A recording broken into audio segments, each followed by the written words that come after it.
The first sound was the ocean. Not the crash of waves, not the thunder of artillery, but the slow, hollow breathing of water rolling over coral somewhere beyond the darkness.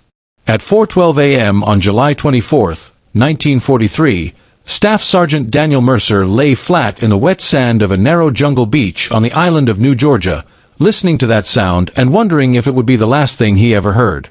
The sky above him was still black, but the eastern horizon had begun to fade into a thin gray line. Dawn was coming, and with it, the Japanese patrols that would sweep the coastline. Mercer had 42 minutes before the world around him would wake up and start trying to kill him again. Behind him, 21 men waited in silence. They were not a regular Marine unit. They were not even supposed to exist. Most of them had been in military prisons less than a year earlier. Some had been court-martialed. A few had records back home that would have sent them to prison in civilian life. One had stabbed a man in a bar fight. Another had been arrested for armed robbery before the war. One had been thrown out of 2 different units for insubordination. But every one of them had been given the same choice: rot in a cell or volunteer for something dangerous enough that nobody asked questions afterward. They had all chosen danger. Mercer had chosen them. He had spent months traveling between disciplinary camps across the Pacific, reading files that most officers ignored. He wasn't looking for good Marines. He was looking for survivors. Men who could think when everyone else froze. Men who had broken rules because they believed the rules would get them killed. When he interviewed them, he never asked about their crimes. He asked only one question: when everything goes wrong, what do you do? The answers were always different, but the tone was the same. They didn't panic. They adapted. Now those men lay behind him in the sand, watching the same horizon. They had landed by rubber boat 2 hours earlier, slipping past Japanese coastal defenses in total darkness. Their mission was simple and impossible at the same time. They were to move inland ahead of the main invasion force, find the hidden artillery batteries that had been destroying American ships for weeks, and mark them for naval bombardment. No reinforcements. No extraction if discovered. If captured, they would simply disappear into the jungle and never be heard from again. At 4:19 a.m., Mercer checked his watch again. Time moved differently when you were waiting for daylight to expose you. He signaled with 2 fingers. The men rose silently. They moved off the beach and into the jungle, spreading out automatically. No words. No metal clinks. No snapping branches. They had practiced this movement hundreds of times in training. They moved like hunters. The jungle swallowed them within seconds. For the next hour, they advanced through dense vegetation so thick that sunlight would barely reach the ground even after sunrise. Every step had to be chosen carefully. Every movement had to leave no trace. Japanese patrols were known to detect the smallest disturbances. A broken leaf, displaced soil, a bent blade of grass. Mercer's unit moved slowly, but they did not stop. At 5:03 a.m., Corporal Luis Ortega froze and raised his fist. The entire line stopped instantly. Mercer moved forward, dropping beside him. Ortega pointed through the foliage. 20 yards ahead, a Japanese listening post. 2 soldiers crouched beside a field telephone, scanning the jungle. They were positioned perfectly to detect any movement along this route. The Americans had 3 options: withdraw and find another path, wait and hope the sentries left, or eliminate them silently. Mercer looked at Ortega. The corporal already knew the answer.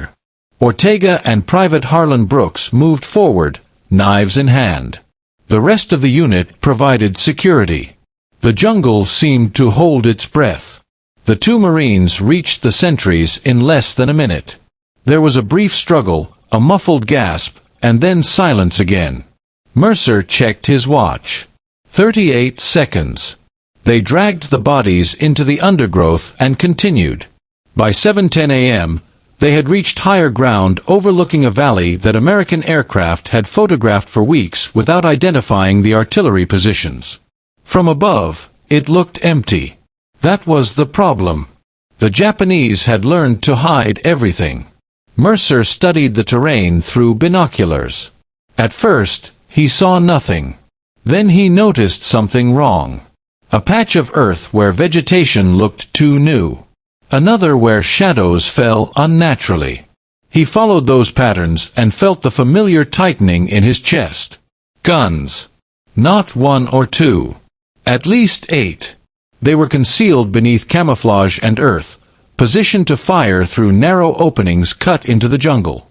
From the air, they were invisible. From the sea, they were deadly. Mercer began sketching coordinates. The radio operator transmitted them in short bursts, changing frequency every few seconds to avoid detection. 15 minutes later, distant thunder rolled across the horizon. Naval guns had begun firing. The valley erupted. Shells tore through the camouflage, detonating ammunition and collapsing tunnels. Secondary explosions followed. Japanese soldiers ran in every direction, confused and exposed. Mercer's men watched in silence. This was their purpose. But then something changed. Through the smoke, Mercer saw movement deeper in the valley. Trucks. Dozens of them. A supply convoy hidden even farther inland. If the artillery had survived, those trucks would have resupplied the batteries within hours. Instead, they were now exposed. Mercer made a decision. He ordered the unit to move again. By midday, they were 2 miles behind enemy lines, observing Japanese logistics routes that American commanders didn't even know existed. Every hour, they transmitted new information. Supply depots, fuel storage, communication nodes, each one destroyed by naval or air strikes within minutes.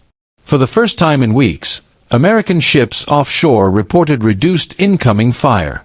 But the deeper they moved, the more dangerous the mission became. At 3:40 p.m., they encountered something unexpected. A concentration of Japanese troops preparing for a counterattack.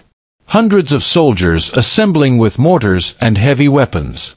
Their objective was clear. They intended to strike the American beachhead that evening. Mercer radioed the information immediately. The response was urgent.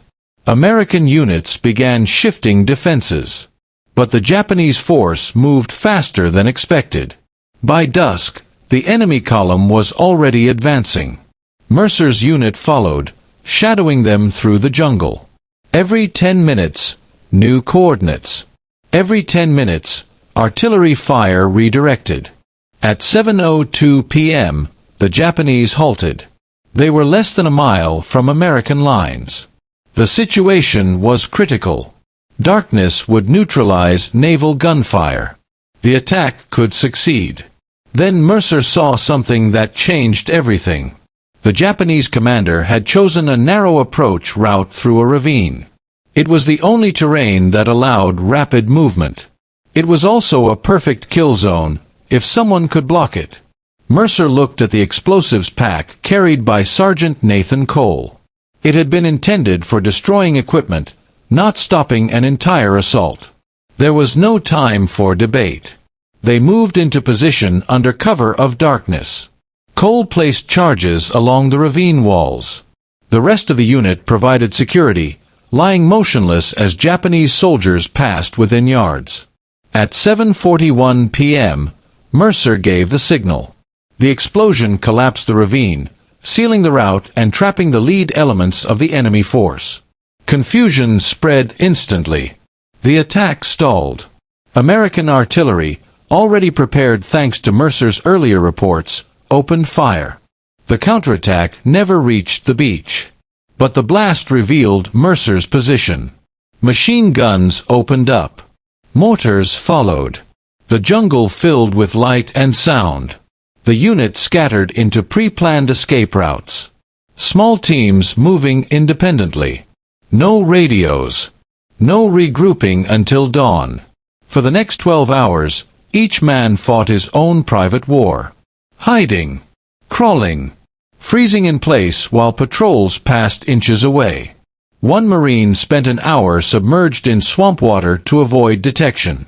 Another evaded capture by moving only when artillery fire masked his noise. At sunrise, Mercer reached the rally point.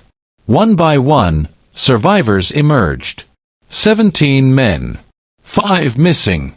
Search teams moved out immediately. They recovered 2 wounded Marines who had survived the night by hiding in a cave. They found the body of another who had fought until his ammunition was gone. 2 remained missing. The mission, however, had succeeded. American commanders later reported that the destroyed counterattack and the elimination of the artillery batteries had reduced casualties during the invasion by thousands. The beachhead held. Supplies flowed.